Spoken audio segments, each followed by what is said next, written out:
Good evening, ladies and gentlemen. Welcome to another exciting episode of the Paul Brown Show. This evening, my guest will be a new and upcoming recording artist, Darrin Jenkins, better known as my son, Taylor. How you doing there, Darrin? I'm good. Can't complain. Welcome to the Paul Brown Show. Tell the audience about do you have a street name? Yeah. A stage name? My rap name is Tay Montana. I go by Tay Montana. Tay Montana. Where you get that name from?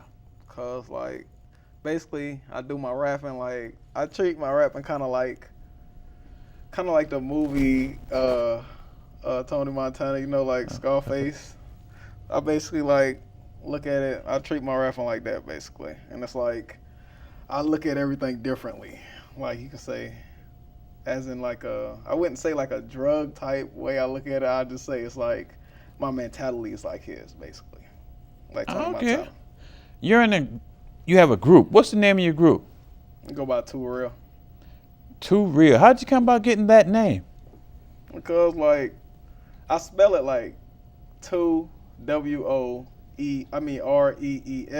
and that's highlight reel type way you spell it. So basically it was two people, and it was basically our raps and all that is a highlight reel. It's something you gotta capture, you gotta get it on film type.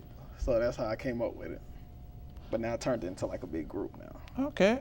How long have you been recording records? I've been recording since I was about 12 when I did that song Young Ballers when I won a talent show. Correct. Yeah. So. And you won that contest, didn't you? Yep. I won when I was going to Dale Curry summer camp. As far as describe your music. I'll say it's real because I tell the truth about what I talk about, and I will say that you can relate to what I'm saying because I talk about realistic stuff, put it like that. So it's just real basically. I got real music. It's just up front. If I was someone to listen to, what would I consider your music to be like? I would say kind of on when you're when you're either down or you're down and you're thinking about a certain situation where you're not feeling right or something like that, and it just make you want to turn that song on and just make you want to forget about everything and just listen to the song, take your pain away basically. You get lost in the music. Lost in the music. Tay, when you on stage in front of this audience, what do you be thinking about before the lights goes on? I really think about how much or so am I gonna get the audience into my music. I like to have everybody jumping around and enjoying the music. I don't like people just sitting around the audience. So basically, getting everybody into the music, into my performance. So I say. What do you get out of seeing that audience doing those types of things? Jumping around, moving around with your music. Well, I get a lot out of it because it's that's what I do it for. I do it to see. I do it for for fans to appreciate what I'm doing. Because if they wasn't appreciating it, I wouldn't. It's no purpose of doing it really. Because it'd be a waste. It'd be you're wasting your time because nobody's feeling where you're coming from. Who would you consider to be an artist that inspired you to becoming a musical artist? Really, it's a lot. It's because since I'm only 22, so rappers I was listening to Hot Boys, Lil Wayne, I was listening to Cassidy, rappers like that basically. Cassidy, Lil Wayne, Jay-Z sometimes, but I'm not really a fan of Jay-Z, but I listen to it because he speak real stuff though. Who would you consider your music to be kind of similar to? I think I got my own style though, so I don't really think nobody. I think I stand out. Yeah, I got my own genre basically. Yeah, so I stand out.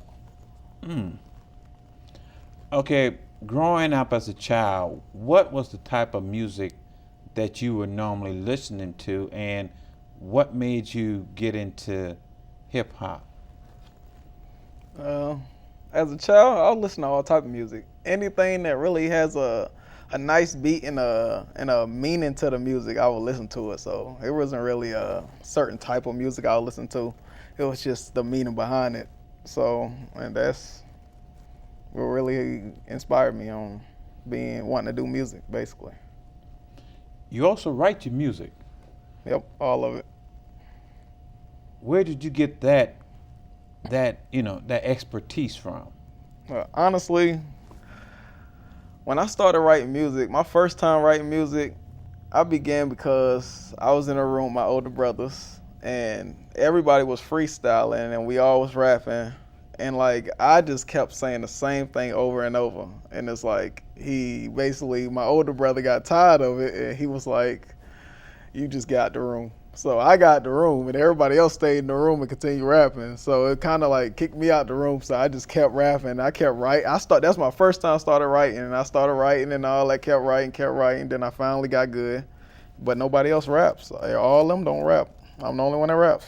That's good now. So basically, my brother inspired me because he kicked me out the room.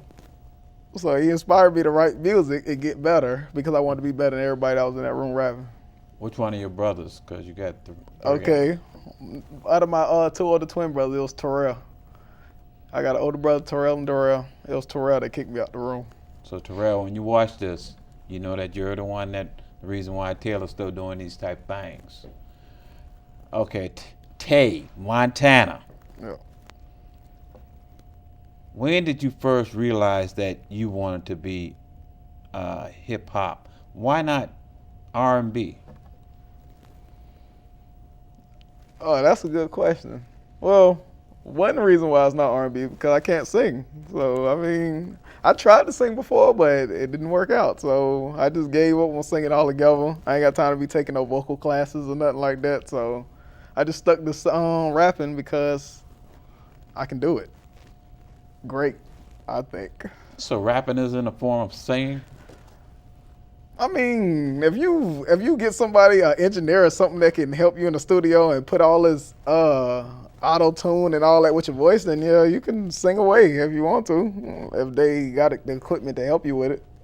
Similar like T-Pain or Yeah, someone. like exactly. You know, Like T-Pain, Future, all them that's doing it now. Everybody doing a little singing now because they got the equipment to help them with that. So I could sing. So I could do R&B and rap if I really wanted to. I mean, it's all about what I want, what everybody gonna relate to, basically. That's what I'm going off now. Where do you see yourself at, Tay Montana, 5 years from now? 5 years from now, I see myself being the best rapper and the most successful rapper that's gonna still be active 5 years from now. Like, so not including like Jay-Z, because ain't no way he still gonna be rapping in 5 years.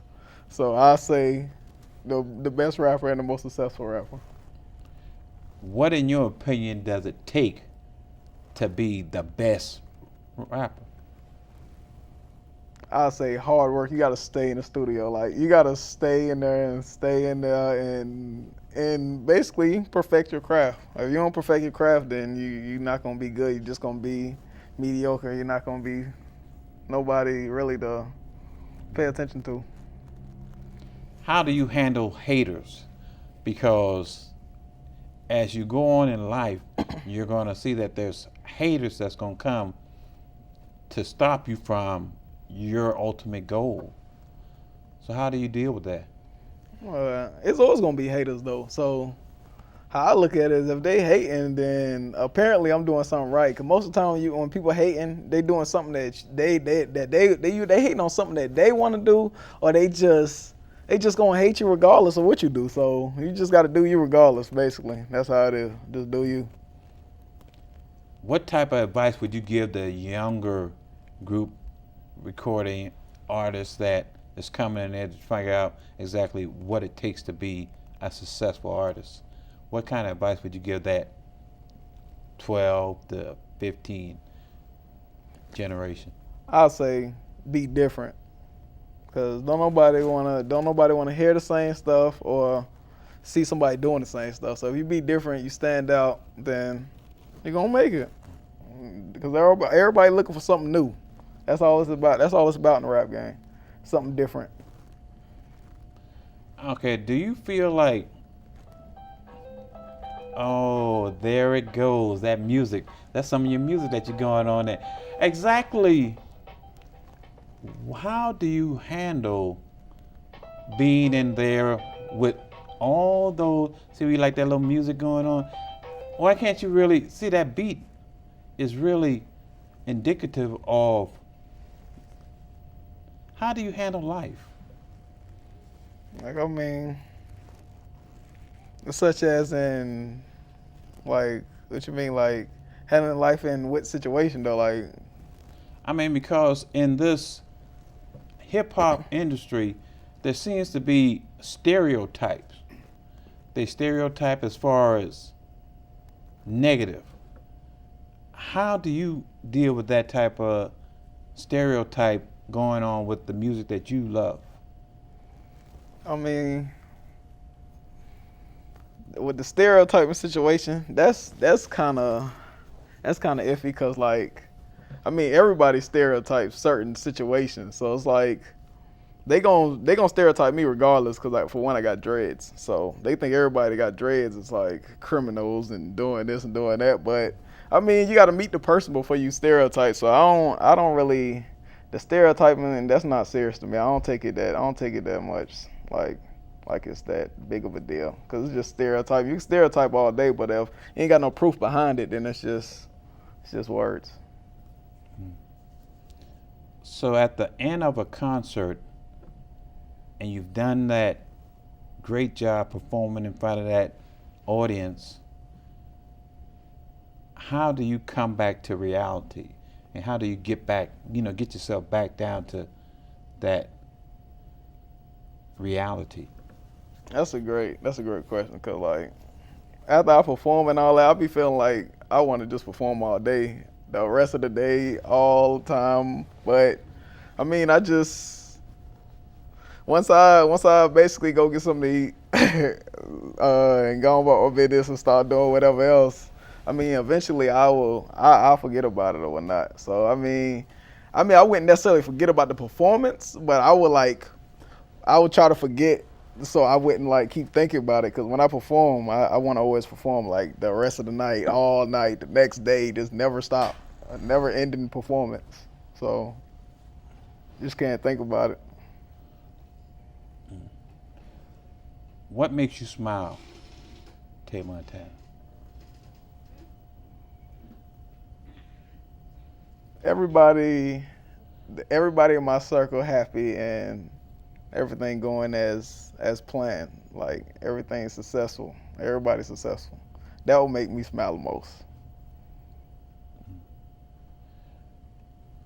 You have two beautiful kids, twins, boy and a girl. How do they inspire you? They inspire me, like, a lot, because, like, there's a lot of stuff I probably would have did differently if it wasn't for my two kids. Because, I don't know, sometimes it be hard, but you got to think about it. Like, you got kids, you got to take a whole nother route. Like, everybody takes a whole nother route when you have kids, because it make you open your eyes and make you realize, like, you can't be in jail, you can't be doing this, you can't be doing that. So it's like, you got to find a better life for your kids. So that's basically how they inspire me not to do nothing bad and stay on the right foot and just continue with this rap and stuff like